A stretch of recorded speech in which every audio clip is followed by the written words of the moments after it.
Hi, in today's video, we're going to cover last part of chapter 2, chemistry class 9, is matter around us pure. In previous videos, we have covered actually 3 parts. You can watch those videos by going to our playlist of chemistry class 9 on our channel, or you can also find the link to that video in the description box. So let's start today's session. आज की video में हम chapter 2 class 9 जो chemistry है उसके जो बचे हुए पार्ट्स हैं हमने काफ़ी हद तक ऑलमोस्ट 70% चीज़ें को कवर कर ली है चैप्टर का। बहुत कम चीज़ बचा है उनको हम देख लेते हैं और साथ ही जो एक्स्ट्रा पॉइंट हैं रेफरेंस बुक से उनको भी हम कवर कर लेंगे। तो चलिए शुरू करते हैं। ठीक, लास्ट क्लास में हमने देखा था किस तरह हम मिक्सचर के कॉन्स्टिट्यूएंट को कंपोनेंट को अलग अलग कर सकते हैं। बहुत सारे डिफरेंट प्रोसेस हमने देखा था, centrifugation, filtration, distillation, fraction distillation, chromatography, etc. So these were the process of separating components of any mixtures. ठीक, तो ये सब प्रोसेस जो है वो कंपोनेंट किसी मिक्सचर के कंपोनेंट को अलग अलग करने के प्रोसेस थे। आज की क्लास में हम उससे आगे पढ़ेंगे। ठीक है, सबसे पहला हमारा आज का टॉपिक है physical and chemical changes. Chemical changes मतलब चेंजेस के बारे में बात करना है। चेंज मतलब आप समझ रहे हो, जैसे कि आपने एक पेपर लिया, उसको मतलब वो शीट है, लंबा सा है, ऐसे लंबा सा, उसको मोर करके वो बॉल बना दिया आपने, तो ये एक चेंज हो गया। तो उसी तरह फिजिकल चेंज क्या होता है और केमिकल चेंज होता क्या है। ठीक, मोटा मोटी अगर मैं आपको समझाऊं तो जो फिजिकल चेंज होते हैं, ठीक है, जो फिजिकल चेंज होते हैं वो रिवर्सिबल होते हैं मोस्ट ऑफ द टाइम। मतलब आप उनको रिवर्स कर सकते हो, बैक ला सकते हो। जैसे कोई चीज़ है उसको आपने कर दिया तो फिर से उसी स्टेट में आ सकते हो। एग्जांपल के तौर पर आपने पानी लिया, लिक्विड स्टेट में था, उसको जमा दिया तो ये चेंज हुआ ना, स्टेट चेंज हो गया। अब फिर से बर्फ़ को पानी आप बना सकते हो, तो ये है ना, बैक आ गया, रिवर्स आ गया, पीछे आ गया, जो स्टेट पहले था वही स्टेट मिल गया, तो ये फिजिकल चेंज होगा। इसी तरह अभी जो मैं एग्जांपल दिया शीट ऑफ पेपर का, कि पेपर का शीट है, पहले ऐसे है, उसको आप मोर मार करके ऐसे बॉल बना दिए, फिर से यहाँ पे तो हम जा सकते हैं ना खोल करके, तो ये फिजिकल चेंज का एग्जांपल होगा। So if we want to define what physical changes are changes that are reversible and that do not alter the nature of the matters involved। मतलब फिजिकल चेंज में ये होता है कि बहुत मेजर चेंज नहीं आता है उसके नेचर में।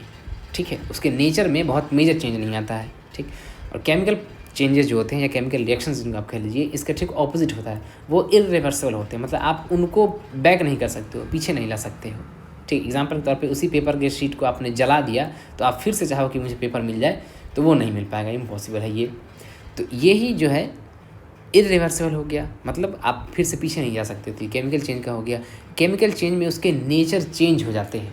ठीक, जैसे फल अभी कच्चा था, खट्टा था, और फिर वो पक गया, अब मीठा हो गया, ये क्या हो गया, ये केमिकल चेंज का एग्जाम्पल है ना, नेचर चेंज हो गया उसका। ठीक, तो मोटा मोटी फिजिकल चेंज माइनर चेंजेस होते हैं, उसमें बहुत ज़्यादा नेचर चेंज नहीं होता है। ठीक है, रीअरेंजमेंट वगैरह नहीं होता है। ठीक है, ऐसे चेंज होते हैं जिनको आप ऑब्वियसली कंसीव कर सकते हो और रिवर्सिबल होते हो। केमिकल चेंज वैसे चेंजेस होते हैं जिनको हम रिवर्स नहीं कर सकते हैं। ठीक, उसके नेचर में चेंज आता है, उसके अंदर केमिकल रिएक्शंस होते हैं। ठीक, तो चलिए देखते हैं बुक में क्या लिखा हुआ है। The inter conversion. देखिए इंटर कन्वर्जन, इंटर जब किसी वर्ड में आ गया तो मतलब आपस में होता है। कन्वर्ट से आया है बदलना, कन्वर्ट होता था बदलना, कन्वर्जन मतलब हो गया, कन्वर्जन मतलब हो गया बदलने का प्रोसेस। तो मैटर के स्टेट का आपस में बदलने का प्रोसेस वही इंटर कन्वर्जन है, लिखा हुआ है। The inter conversion of states, कि जो मैटर के स्टेट चेंज होते हैं, हमने देखा था कि किस तरह वो फ्रीजिंग होता है जब वो लिक्विड से सॉलिड बन जाता है, सॉलिड से अगर सीधे गैस बन जाता है तो हम उसे सब्लिमेशन कहते हैं। इसी तरह अगर गैसियस स्टेट से लिक्विड स्टेट में बनता है तो उसे हम कंडेंसेशन कहते हैं। तो ये सारा क्या है, आपस में स्टेट्स चेंज हो रहे हैं, तो इनको हम इंटर कन्वर्जन कहते हैं। ये एक फिजिकल चेंज है। ठीक, यानी कि रिवर्स किया जा सकता है, हमने देखा था, ऑब्वियस सी बात है। Because these changes occur without a change in composition. Composition क्या है, देखिए कॉम्पोजिशन का मतलब होता है कि उसके कॉन्स्टिट्यूएंट पार्टिकल्स कैसे हैं, क्या है। ठीक, जैसे एग्जांपल के तौर पर आपने सब्जी बनाया, 10 ग्राम 100 ग्राम मान लिया जाए कि आपने उसमें आलू डाला, 100 ग्राम बैगन डाला, 10 या 15 ग्राम नमक डाला, मिर्च डाला, तो ये कॉम्पोजिशन कहलाएगा उसका, कि इस सब्जी का कॉम्पोजिशन है 100 ग्राम आलू, 100 ग्राम जो भी हो आपने डाला है, या 10 ग्राम नमक, वॉटेवर, वो कॉम्पोजिशन का है। कॉम्पोजिशन का मतलब उसमें क्या क्या चीज़ है, ठीक। तो कह रहा है कि देखिए जो फिजिकल चेंज होते हैं उसमें उसका कॉम्पोजिशन चेंज नहीं होता है, ठीक। वो जैसे होते हैं वैसे ही रहते हैं, ऐसा नहीं कि वो बढ़ घट गया, पोर्शन चेंज नहीं हो रहा, कॉम्पोजिशन चेंज नहीं हो रहा, वैसे ही है, ठीक। And no change in the chemical nature of the substance, और उसके केमिकल नेचर चेंज नहीं होते हैं, उसके केमिकल नेचर चेंज नहीं होते हैं, ठीक। जैसे अभी आम जो है वो खट्टा था, पकने का मीठा हो गया, तो ये केमिकल नेचर चेंज हो गया है ना, केमिकल नेचर इसका चेंज हो गया। लेकिन पानी को आपने, अभी पानी है उसको आपने फ्रिज में डाल करके बर्फ़ बना दिया, तो अभी भी वो पानी ही की तरह नेचर दिखाएगा, उसका केमिकल नेचर अभी भी पानी की तरह होगा। आप उसको टेस्ट करोगे वैसे ही फीका लगेगा, हाथ पे रखोगे ठंडा लगेगा, ठीक। तो ये क्या है, उसके केमिकल नेचर में चेंज नहीं हो रहा है। तो फिजिकल चेंज में दो चीज़ आपको ध्यान रखना है कि उसके कॉम्पोजिशन में चेंज नहीं होता है, ठीक। Without a change in composition, उसके कॉम्पोजिशन चेंज नहीं होता है, और केमिकल नेचर में उसके चेंज नहीं होता, ठीक। Although ice, water, and water vapor all look different and display different physical properties, they are chemically the same. अब कह रहा है कि देखिए, आप देख रहे होंगे आइस, बर्फ़ को, पानी को और वाटर वेपर को, ठीक है, वो अलग अलग दिखते हैं, ठीक है, और उनकी फिजिकल प्रॉपर्टी भी अलग होती है। बर्फ़ जो है बहुत मजबूत होता है, दिखने में अलग लगता है, पानी कमज़ोर होता है, दिखने में अलग लगता है, वेपर और अलग होता है, उसकी फिजिकल प्रॉपर्टी और कम होती है। लेकिन कह रहा है कि देखिए ये केमिकली सेम है, यानी इसके जो कॉम्पोजिशन है और इसका जो केमिकल नेचर है वो सारा का सारा सेम है, सारा आग को बुझा सकता है, ठीक है।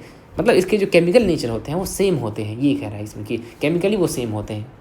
और ऐसा इसलिए क्योंकि ये सारे के सारे एग्जाम्पल है किसके, फिजिकल चेंज के। तो फिजिकल चेंज में केमिकल नेचर तो चेंज होता ही नहीं है, ठीक। आगे कितनी बात समझ में, ठीक है ना। ये लिखा कि ऑल्दो, हालांकि ice, water and water vapour, कि जो हमारा बर्फ़ है, पानी है, और वाटर वेपर यानी पानी का भाप जिसको कहते हैं, जल वाष्प, ऑल लुक डिफरेंट, सब का सब अलग दिखता है, and display different physical properties, और डिस्प्ले मतलब दिखाना, बताना, शो करना, ठीक है। वो फिजिकल प्रॉपर्टी भी उनकी अलग होती है, बर्फ़ हार्ड है, ठीक है, पानी नर्म है, वाटर वेपर और भी ज़्यादा ये है। They are chemically the same, लेकिन केमिकली वो सेम होते हैं, सब में हाइड्रोजन और ऑक्सीजन है। आगे देखते हैं, both water and cooking oil are liquid but their chemical characteristics are different. अब देखिए इसमें कह रहा है कि देखिए आप कुकिंग ऑयल, खाना बनाने वाला तेल, ठीक, और पानी, ये लिक्विड है, दिखने में सेम लग रहा है, फिजिकल प्रॉपर्टी सेम है, लेकिन इनकी केमिकल प्रॉपर्टी अलग है। पानी से आग बुझेगा, कुकिंग ऑयल से आग लगेगा, ठीक है, ये समझ में आ रहा है आपको। तो ये केमिकल नेचर है इसका, आग का बुझा देना जो प्रॉपर्टी है वो केमिकल नेचर है, लेकिन दिखने में दोनों पानी की तरह लग रहा है, ये इसका फिजिकल प्रॉपर्टी हो गया। आई बात समझ में, ठीक। They differ in order, order मतलब होता है ऑर्डर, गंध या खुशबू कहिए या सुगंध कहिए, फ्रेग्रेंस, स्मेल, उसको ऑर्डर बोलते हैं, ठीक है। केमिस्ट्री में इसे ऑर्डर बोलते हैं, ODOUR ऑर्डर, ठीक है। तो कह रहा है कि देखिए दे डिफर, डिफर मतलब होता है बदलना, चेंज होना, DIFFER, डिफर, डिफर मतलब चेंज होना, तो वो चेंज होते हैं इन ऑर्डर, अपने उसके स्मेल में, एंड इनफ्लेमेबिलिटी, इनफ्लेमेबल होता है मतलब जिसमें आग पकड़ जाता है, और इनफ्लेमेबिलिटी मतलब आग पकड़ने का प्रोसेस, आग करने का प्रॉपर्टी। तो कह रहा है कि देखिए जो पानी है और कुकिंग ऑयल है दिखने में तो सेम लग रहा है, लिक्विड लिक्विड है, दोनों फ्लूइड है, लेकिन इनके नेचर डिफरेंट है, यानी उनके ऑर्डर अलग हैं, सुगंध अलग है, कुकिंग ऑयल, सरसों तेल अलग महकता है, वाटर अलग महकता है, उनकी इनफ्लेमेबिलिटी यानी कि वो कितना तेज़ी से आग पकड़ेगा ये भी अलग है, ठीक। पानी आग पकड़ेगा ही नहीं, कुकिंग ऑयल आग पकड़ लेगा, यही बात यहाँ लिखा हुआ है। वी नो, हम जानते हैं कि ऑयल बर्न्स, आग जलता है, इन एयर, हवा में, whereas water extinguishes the fire, extinguish मतलब बुझाना होता है, आपने वो एक मशीन देखा होगा उसको फायर एक्सटिंग्विशर बोलते हैं। तो एक्सटिंग्विश मतलब बुझाना, एक्सटिंग्विशर बुझाने वाला, तो वो आग बुझाने वाला मशीन था फायर एक्सटिंग्विशर। तो कह रहा है यही कि ऑयल जो है वो बर्न्स इन एयर, तेल जो है वो हवा में जलता है, लेकिन पानी क्या होता है, बुझा देता है। It is this chemical property of oil that makes it different from water. अब बोला कि देखिए दोनों दिखने में सेम लग रहा है, यानी कि उसकी फिजिकल प्रॉपर्टी सेम है। तो ये पानी और बर्फ़ अलग अलग था तो उसकी फिजिकल प्रॉपर्टी डिफरेंट हो गई, लेकिन यहाँ पर तेल और पानी दिखने में सेम लग रहा है, टच करने में सेम लग रहा है, तो इसकी फिजिकल प्रॉपर्टी सेम है, लेकिन इसका स्मेल अलग है दोनों का, एक आग को बुझा देता है, एक आग को जला देता है। क्यों? क्योंकि इसकी केमिकल प्रॉपर्टी डिफरेंट है। आगे बात समझ में? आई होप इट्स क्लियर, ठीक। वही बोला कि it is the chemical property, ये इनका केमिकल प्रॉपर्टी है तेल का, जो इसको वाटर से अलग करता है, ठीक। Burning is a chemical change, जो आग का जलना है, किसी भी चीज़ का जलना है, एक्चुअली पेन पेपर का जलना, यहाँ पर जैसे तेल का जलना, तो ये सब क्या बोले, मोमबत्ती का जलना, ये सब बोला है कि इसमें ये केमिकल चेंज है, जलाने से केमिकल चेंज होता है। ड्यूरिंग दिस प्रोसेस, इस प्रोसेस के दौरान one substance reacts with another. कह रहा है कि देखिए केमिकल चेंज में क्या होता है कि एक सब्सटेंस जो है दूसरे के साथ रिएक्ट करता है, रिएक्ट करता है, ठीक है।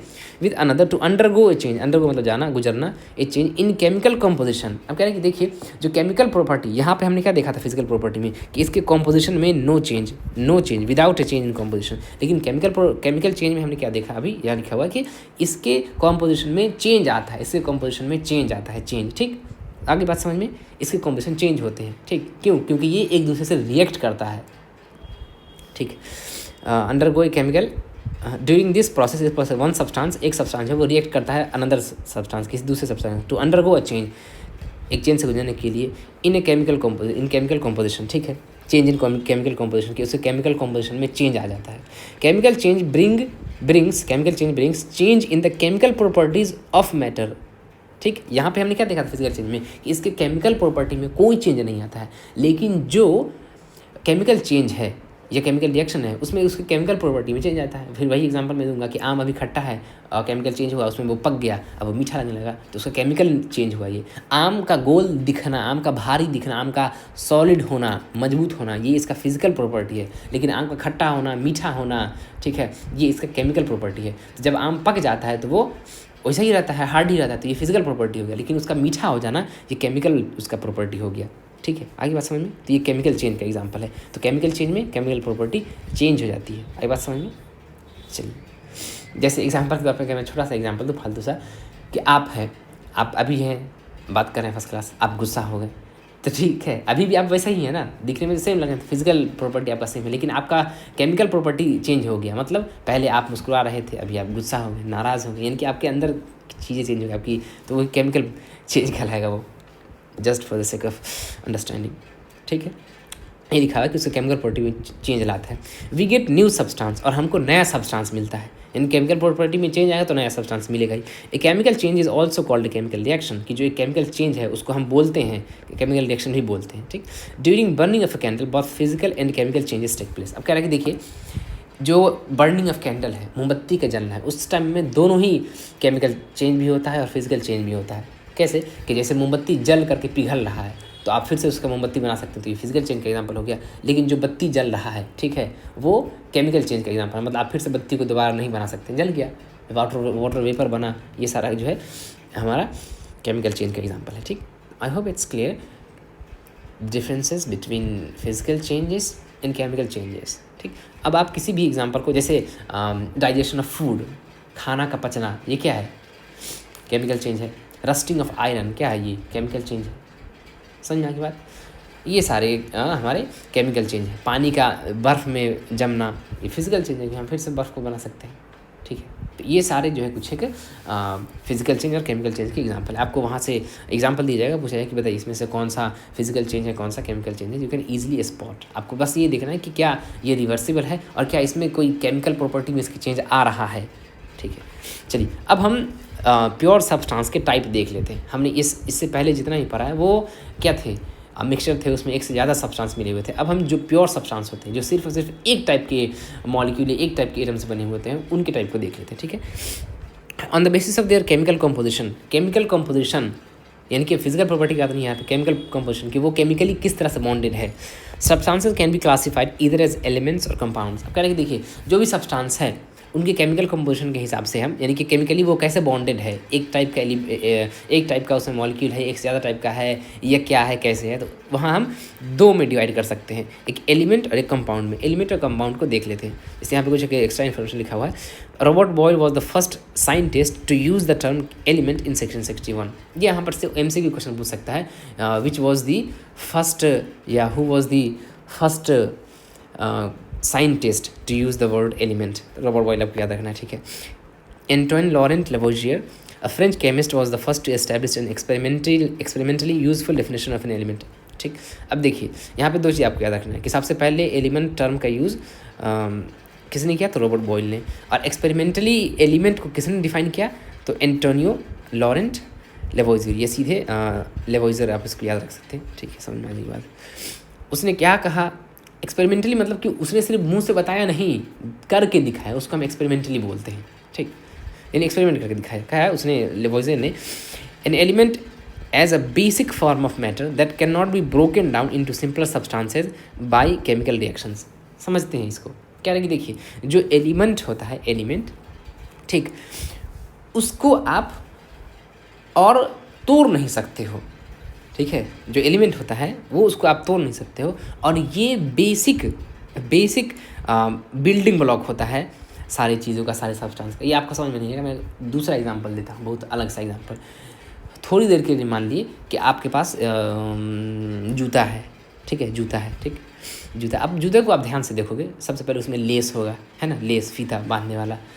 फिर उसके नीचे में सोल होगा, ठीक है, रबर का होगा। अंदर में एक ऐसे गोल सा रखा हुआ होगा फोम टाइप का। फिर आप देखेंगे कि जहाँ पे लेस आप लगाते हैं वहाँ पे छोटा छोटा बुलेट होगा, बुलेट ऐसे ऐसे रिपीट वगैरह दिया हुआ होगा, ठीक, स्टिकर होगा। तो अब इन सब को मिला करके एक जूता बन जाता है। अब जब आप उसको हटाएंगे अलग अलग अलग अलग अलग अलग, ठीक, तो क्या होगा, सोल अलग हो जाएगा, ठीक है, ये अलग हो जाएगा, लेस ये अलग हो जाएगा, ठीक। अब मैं आपको ये बोलूँ कि सोल को और हटाइए और तोड़िए, तो आप सोल को और तोड़ नहीं सकते, मतलब उसको और दूसरी चीज़ में नहीं चेंज कर सकते। जूता को तो आप चेंज करके सोल में ला दिए, लेस में ला दिए, इसमें ला दिए, फोम में ला दिए, लेकिन अब बोलूँगा कि अब सोल को भी आप तोड़ दो और उसे और उसका कुछ कुछ बना दो, लेस का भी उसको तोड़ करके कुछ कुछ बना दो, तो वो नहीं हो पाएगा। तो वो बेसिक यूनिट हो गया उसका, ठीक है। कुछ और एग्जांपल मैं अगर आपको दूं, जैसे दूसरा एग्जांपल ले लिया घड़ी का, ठीक है, घड़ी में कांटा है, बैटरी है, बहुत सारा मशीन है, तो वो पूरा घड़ी है। उसको आप तोड़ करके कुछ कुछ बना सकते हो। अगर मैं आपको एक बॉटल दूंगा, बोलूँ कि इसको आप तोड़ करके इसका सिंपलर सब्सटेंस बताइए, तो इसमें से कुछ टूटेगा ही नहीं, वो तो पूरा ही बॉटल है, ठीक। तो इसी तरह जो एलिमेंट होते हैं ना, ठीक है, एलिमेंट होते हैं, ठीक, वही दिखा ना कि आप इनको और ब्रोक डाउन, यानी कि और इनको ब्रेक डाउन नहीं कर सकते हो इन सिंपलर सब्सटेंस में। जैसे आप जूते को अलग अलग तोड़ करके अलग अलग चीज़ बना दे रहे थे, फिर उन सबको मिला करके एक कॉम्प्लेक्स सा चीज़ जूता बना। जैसे घड़ी है आपके पास, शीशा हो गया, डायल हो गया, उसका सुई हो गया, बैटरी हो गया, ये अलग अलग चीज़, उन सबको मिला करके एक कॉम्प्लेक्स बन गया घड़ी। लेकिन इसी तरह एटम को बोल रहा है कि एटम ऑलरेडी सिंपलर में है, एलिमेंट, आप उसको और नहीं तोड़ सकते हो, इतना सिंपल में है वो, ठीक। हाँ, इसको आप मिला करके अलग अलग चीज़ बना लो, कंपाउंड बना लो, फलाना ढिमकाना जो बनाना बना लो, लेकिन इसको आप तोड़ नहीं सकते हो। ये एक तरह से बॉटल है कि आप उसको तोड़ नहीं सकते हो। हाँ, आप बॉटल का काट करके गुलदस्ता बना लो, गमला बना लो, आप उसमें और कुछ कुछ कर सजाने वाला बना लो, तो वो बना सकते हो। लेकिन आप उसको और कहो कि बॉटल को भी तोड़ करके सिंपल चीज़ बना दीजिए, इट्स नॉट पॉसिबल। आगे बात समझ में। तो जो एलिमेंट होते हैं, ठीक है, एलिमेंट होते हैं वो बिल्डिंग ब्लॉक होते हैं, नहीं, एटम बिल्डिंग ब्लॉक होते हैं। एलिमेंट है वो सिंपल सब्सटेंस होते हैं, आप उनको और तोड़ नहीं सकते हो, ठीक है। ये ऐसा कहा था हमारे एंटोनियो लॉरेंट लेवोइजर ने। हालांकि इसको और बाद में चेंज हो गया, फिर हमारे पास इलेक्ट्रॉन, प्रोटॉन, न्यूट्रॉन आए थे, आएंगे एक्चुअली, आगे पढ़ेंगे, ठीक है। अभी इस डेफिनेशन को मैं बता रहा हूँ कि इन्होंने क्या कहा था, ठीक है। आगे बढ़ते हैं। Elements can be normally divided into metals, non metals and metalloid. पहले तो एलिमेंट हमने देख लिया, अब एलिमेंट को हम 3 पार्ट में डिवाइड कर रहे हैं, मेटल में, नॉन मेटल में एंड मेटलॉइड में। मेटल एंड नॉन मेटल आपने ऑलरेडी लोअर क्लास में पढ़ा होगा, 8 में है मेटल नॉन मेटल के बारे में, मेटलॉइड के बारे में नया चीज़ पढ़ना होगा, ठीक है। अब मेटल जो है वो उनके पास जो प्रॉपर्टी होती है क्या होती है, they have a lustre, shine, lustre मतलब चमक होता है, ठीक। तो जो मेटल होते हैं वो चमकीले होते हैं, जैसे आप स्टील वगैरह देख लो, लोहा देख लो, पीतल देख लो, वो सब चमकीले होते हैं, ठीक है। दे हैव सिल्वरी ग्रे और गोल्डन येलो कलर, ठीक, कि वो इस तरह से थोड़ा सा चमकीले होते हैं और थोड़ा सा पीले टाइप के होते हैं, ठीक है। They conduct heat and electricity. Obvious बात है, जितने मेटल होते हैं वो हीट और इलेक्ट्रिसिटी को कंडक्ट करते हैं, यानी उनसे होकर के हीट और इलेक्ट्रिसिटी चला जाता है। They are ductile, can be drawn into wires, यानी कि जो मेटल होते हैं वो डक्टाइल होते हैं, और इस प्रॉपर्टी को डक्टिलिटी कहते हैं, ठीक। डक्टाइल, मेलेबल, डक्टिलिटी और मेलेबिलिटी, ठीक। डक्टाइल का मतलब कि उनको आप तार में खींच सकते हो। जैसे आप देखोगे जो तार है आपके घर में वो कॉपर का होगा, एल्यूमिनियम का होगा, तो वो किसी न किसी मेटल का ही होगा। आप कभी नहीं देखोगे कि वो किसी ऐसे चीज़ का तार है जो कि नॉन मेटल है। जैसे कोयला का आप तार नहीं देखोगे, क्योंकि वो डक्टाइल होते ही नहीं, उनका तार बना ही नहीं जैसा, तो खींच करके नहीं बना सकते हम। तो मेटल के अंदर डक्टिलिटी होती है, यानी कि आप उनको खींच करके तार बना सकते हो, ठीक। They are malleable, can be hammered into thin sheets. Hammer मतलब पीट करके, यानी कि जो मेलेबल प्रॉपर्टी ये बताता है कि आप उनको पीट करके ना उसका शीट बना सकते हो, शीट, ठीक है। जैसे आपके घर में गेट लगा हुआ होगा अगर लोहे का, तो वो लोहा है, मेटल, उसी को पीट करके ऐसे बड़ा सा ये बनाया गया है। या इसी तरह आपके घर में बॉक्स होगा या ट्रंक वगैरह होगा, जो बड़ा सा बॉक्स होता है उसमें, तो वो भी किसी का होता है, किसी न किसी मेटल का ही होता है। तो वो उनको आप पीट पीट करके, जैसे या आप कभी अपने लोहार के पास टाइम बिताया है तो आप देखो वो इतना छोटा लोहा लेता है, वो आग में जलाएगा, पीट पीट पीट पीट पीट पीट करके इसी का जो है इतना बड़ा बना देगा। तो ये क्यों हो रहा है? क्योंकि ये मेलेबल है, ये इसकी प्रॉपर्टी ये मेलेबिलिटी है। इसी तरह अगर आप प्लास्टिक को पीटोगे तो वो खींचेगा नहीं, वो फट जाएगा, टूट जाएगा, ब्रिटल होते हैं वो। लकड़ी को पीटोगे नहीं होगा। तो जो मेटल होते हैं वो मेलेबल होते हैं, यानी कि उनको पीट करके आप शीट बना सकते हो। They are sonorous. सोनोरस का मतलब कि उनमें साउंड होता है, make a ringing sound when hit, कि जब आप उसको पीटोगे ना तो उसमें टन की आवाज़ आएगी, उसमें टन की आवाज़ आएगी। लेकिन जो नॉन मेटल होता है उसमें ऐसा नहीं आता है, टन की आवाज़ नहीं आती। ठीक। एग्जाम्पल्स ऑफ मेटल, अब कुछ एग्जाम्पल दिया है मेटल का। गोल्ड हो गया, ठीक है, जिसको Au बोलते हैं। सिल्वर हो गया, जिसको Ag बोलते हैं। कॉपर हो गया, जिसका सिंबल Cu होता है। आयरन Fe होता है फेरम से। सोडियम Na होता है। पोटेशियम K होता है। ठीक। Mercury is the only metal that is liquid at room temperature. अब कह रहा है कि मैक्सिमम मेटल जो होते हैं ना वो सॉलिड होते हैं।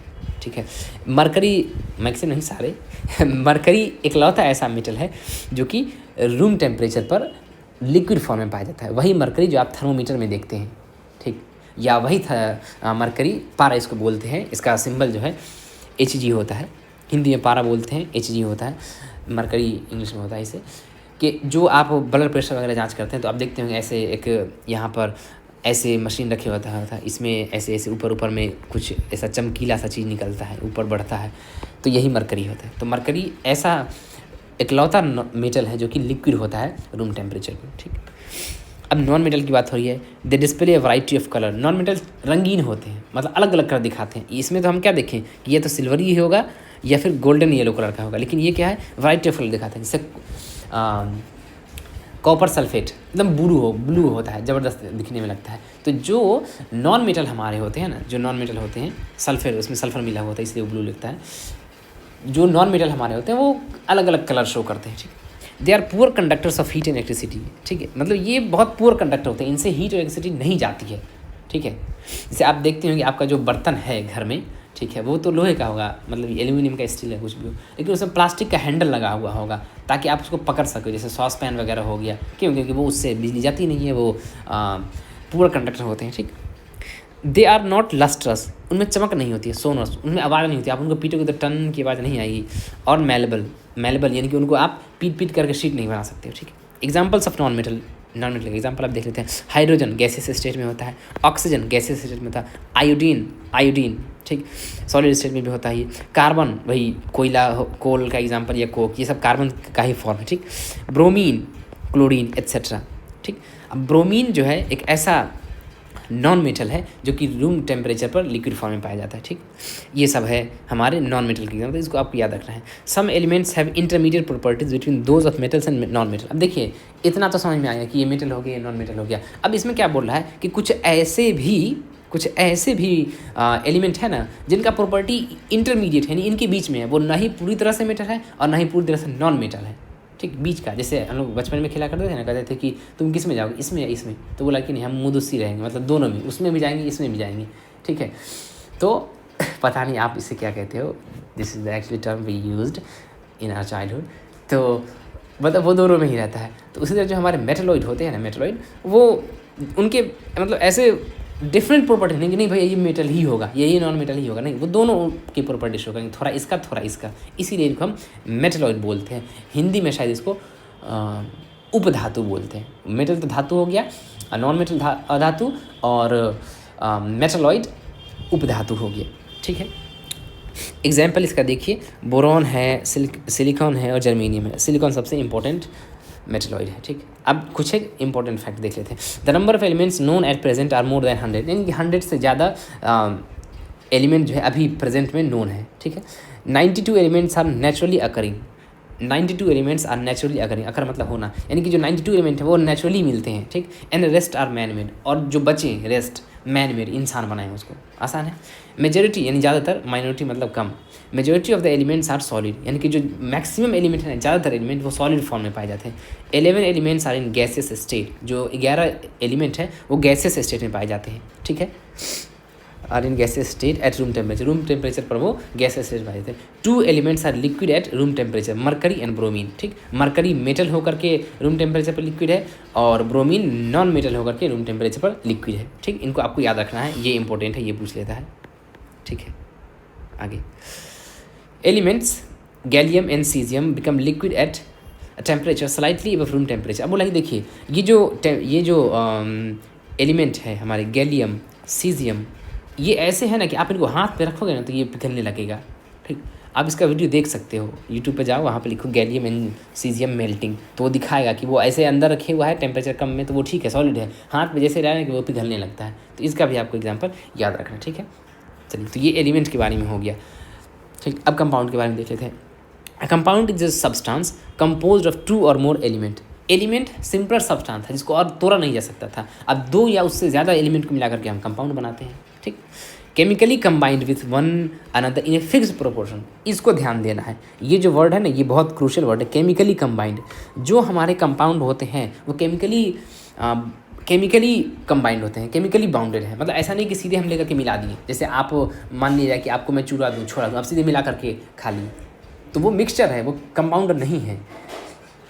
कंपाउंड केमिकली बॉन्डेड होते हैं, मतलब वहाँ पर केमिकल चेंज होता है, कब तब कंपाउंड बनते हैं। ऐसा नहीं कि हम सीधे लिए और मिला दिए तो उससे हमारा कंपाउंड बने, नहीं, इससे मिक्सचर बनेगा। अगर सीधे लेकर के मिला दिए तो वो मिक्सचर बनेगा। कंपाउंड केमिकली कंबाइंड होते हैं, केमिकली बॉन्डेड होते हैं, और वो फिक्स्ड प्रोपोर्शन में होते हैं। ठीक, जैसे आपको मैं वही एग्जाम्पल छोला होता है, छोला और चूरा वाला एग्जाम्पल मैं अगर दूँ आपको, या फिर शरबत ही बनाने का, तो ऐसा नहीं है कि आप इतना ही पानी डालोगे, इतना ही चीनी डालोगे, नहीं, 1 गिलास की जगह 2 गिलास पानी डाल दो, 5 चम्मच की जगह 10 चम्मच चीनी डाल दो, शरबत बनेगा ही। ठीक, तो वहाँ पर कोई फिक्स्ड प्रोपोर्शन नहीं होता है, कितना भी डाल सकते हो आप। लेकिन कंपाउंड में ऐसा नहीं है, कंपाउंड में प्रोपोर्शन फिक्स होगा और वो केमिकली कंबाइंड होंगे, केमिकली बॉन्डेड होंगे। ऐसा नहीं कि ऐसे लेकर के मिला दिया बन गया। ठीक है, तो इस बात को ध्यान देना है, और यही एक चीज़ है जो कि मिक्सचर में और कंपाउंड में डिफरेंस ला करके देता है। ठीक है, compound is a substance compose of 2 और मोर एलिमेंट। 2 या 2 से ज़्यादा एलिमेंट का बना होता है, वो केमिकली कंबाइंड होते हैं। ठीक है, और वो फिक्स्ड प्रोपोर्शन में होते हैं। आगे इतनी बात समझ में? ठीक, आगे चलते हैं। अब यहाँ पर कुछ एग्जांपल है, मतलब डिफरेंशिएशन है कि ये कैसे दोनों एक दूसरे से अलग है, डिस्टिंग्विश कैसे, मतलब मिक्सचर कंपाउंड कैसे अलग है। सबसे पहला है कि एलिमेंट्स और कंपाउंड्स जस्ट मिक्स सीधे मिलते हैं, केमिकली बॉन्डेड नहीं होते हैं, to form a mixture and no new compound is form. बोला कि देखिए, मिक्सचर में क्या होता है कि कोई एलिमेंट या कोई कंपाउंड मिल करके बनाते हैं, मतलब उसमें केमिकली बॉन्डेड नहीं होता, सीधे मिलते हैं ना, जस्ट मिक्स लिखा हुआ, सीधे मिलते हैं। ठीक, यहाँ पे कोई नया कंपाउंड नहीं बनता है, बस मिलते हैं वो। ठीक है, elements react to form new compound. यहाँ पर मिलते हैं, सीधे मिलते हैं, और यहाँ पर क्या है, रिएक्ट करते हैं। रिएक्ट करेंगे तो केमिकल चेंज होगा, यानी केमिकली कंबाइंड होते हैं एलिमेंट, तब जाकर कंपाउंड बनता है। ठीक, तो कंपाउंड सिर्फ और सिर्फ एलिमेंट से बनेगा, वो भी केमिकली कंबाइंड होकर के, लेकिन मिक्सचर एलिमेंट से या कंपाउंड से बस ऐसे मिला देंगे बन जाएगा। आगे बात समझ में? ठीक, a mixture has a variable composition. Variable, very से आया है, वेरी मतलब चेंज होना, वेरिएबल चेंज होने वाला। तो जो मिक्सचर है उसका वेरिएबल कॉम्पोजिशन होता है, यानी शरबत में आप कभी 2 चम्मच चीनी डाल दो, कभी 3 चम्मच, कभी 5 चम्मच, फिर भी वो शरबत बन ही जाए, तो वो मिक्सचर है। क्यों? क्योंकि उसका कॉम्पोजिशन वेरिएबल है, वो चेंज होते रहता है। ठीक है, लेकिन क्या है, the composition of each new substance is always fix. भाई कंपाउंड का कॉम्पोजिशन हमेशा फिक्स होगा, ऐसा नहीं कि आपने से इतना एलिमेंट मिला दो, इतना नहीं, वो हमेशा फिक्स होगा कि इतना ही होगा तो इतना ही होगा। आगे बात समझ में? ठीक, तो इसका वेरिएबल कॉम्पोजिशन होता है, इसका फिक्स्ड कॉम्पोजिशन होता है। ठीक, a mixture shows the properties of the constituent substances. ये मस्त बात है, ये कि जो मिक्सचर होते हैं ना, सबसे पहले समझिए इसको। मिक्सचर दिखाता है द प्रॉपर्टी ऑफ द किसका, कॉन्स्टिट्यूएंट मतलब जो उसको मिलकर बनाया है वही सब्सटेंस का। जैसे आप शरबत बना रहे हो तो उसमें आपने पानी डाला, नींबू डाला, चीनी डाला, तो चीनी मीठा है तो शरबत भी मीठा होगा, नींबू खट्टा है तो वो खट्टा भी थोड़ा होगा। यानी कि वो जिस कॉन्स्टिट्यूएंट सब्सटेंस से बना है उसका प्रॉपर्टी शो करता है ना। जैसे आपने शेक बनाया, केला डाला, चीनी डाला, दूध डाला, तो उसमें केला, चीनी, दूध तीनों का फ्लेवर है, क्योंकि वो मिक्सचर है, उसके कॉन्स्टिट्यूएंट पार्टिकल हैं, जो कॉन्स्टिट्यूएंट सब्सटेंस है उसका प्रॉपर्टी वो शो करता है मिक्सचर। लेकिन इसमें ऐसा नहीं है। The new substance has totally different properties. इसका एक बहुत ही सदाबहार एग्जाम्पल है, एवरग्रीन एग्जाम्पल, कि जो हाइड्रोजन गैस होता है उससे आग जलती है, और जो पानी होता है मतलब ऑक्सीजन होता है, ठीक है, वो भी आग को जलाने वाला काम करती है। ऑक्सीजन से जलता है ना, कॉम्बस्शन तो ऑक्सीजन से ही होता है। लेकिन जो इन दोनों को मिला करके पानी बना, H2O, हाइड्रोजन ऑक्सीजन से ही मिलकर पानी बनता है, वो पानी को आग को बुझाती है। तो ये पूरी तरह से उल्टा हो गया ना कंपोजिशन। इसमें क्या देखा हमने कि जिस चीज़ से बना है उसी का प्रॉपर्टी शो करेगा मिक्सचर में, लेकिन कंपाउंड में जिस चीज़ से बना है जरूरी नहीं कि उसका प्रॉपर्टी शो करे, दूसरा प्रॉपर्टी शो करेगा फर्स्ट क्लास। ठीक, तो यही हमारा डिफरेंस है मिक्सचर में और कंपाउंड में। एक और डिफरेंस है, the constituents can be separated Fairlie easily by physical method. Physical method से जो है ना आप मिक्सचर के कंपोनेंट को अलग कर सकते हैं। जैसे अगर हम जैसे चावल में बहुत सारा मटर मिला दी, तो आप ऐसे चुन चुन करके निकाल सकते हो। या हमने देखा था ऊपर में कैसे वेपराइजेशन करके, सेंट्रीफ्यूगेशन करके, ये करके कर सकते हैं। लेकिन जो कंपाउंड होते हैं उनको आप ऐसे ईजिली नहीं अलग कर सकते हो, ठीक है। उसके लिए आपको कोई केमिकल या इलेक्ट्रोकेमिकल रिएक्शन जो है यूज़ करना होगा, ठीक है। अगली बात समझ में, चलिए कुछ एक और देख लेते हैं। Hydrogen is colourless, odourless and combustible. जो हाइड्रोजन गैस होता है वो कलरलेस होता है, उसमें कलर नहीं होता है, ऑर्डरलेस, कोई सेंट स्मेल नहीं होता है, और कम्बस्टिबल होता है, यानी कि वो कम्बशन में हेल्प करता है, यानी कि आग जलाने में हेल्प करता है। हाइड्रोजन सल्फाइड, जिसका फॉर्मूला होता है H2S, is a colourless gas with the smell of रॉटन egg. यहाँ पर से क्वेश्चन बनता है एक्चुअली, इसलिए इंपॉर्टेंट है। यहाँ से पूछता है कि which gas has the smell of रॉटन eggs, तो रॉटन एग के स्मेल जो है वो होती है हाइड्रोजन सल्फाइड में, ठीक है। आगे, the properties of the mixture are the same as that of its constituents. ऊपर में हमने देख ही लिया था, यहाँ पर वही बात लिखी हुई यहाँ पर। The composition of a compound is the same through out. Composition जो है इसका पूरे में सेम होता है कंपाउंड का, ये अभी देख चुके हैं, ऑलरेडी समझ भी चुके हैं, ठीक है। ठीक, ये हो गया, ये ऑलरेडी, इसको हम अगली क्लास में समझेंगे। एक क्लास जो है और लगेगी जिसमें हम इसके मतलब ये इंपॉर्टेंट पॉइंट को देख लेंगे, और साथ में कुछ रेफरेंस बुक के नोट्स हैं मैं उनको बताना चाहूँगा, और साथ में कुछ एक्स्ट्रा पॉइंट्स जो कि एनसीईआरटी में उतनी अच्छे से एक्सप्लेन नहीं की गई या जिनको छोड़ दिया गया है, उनको रेफरेंस बुक से हम कवर कर लेंगे। I hope you have understood each and every concepts taught in this video.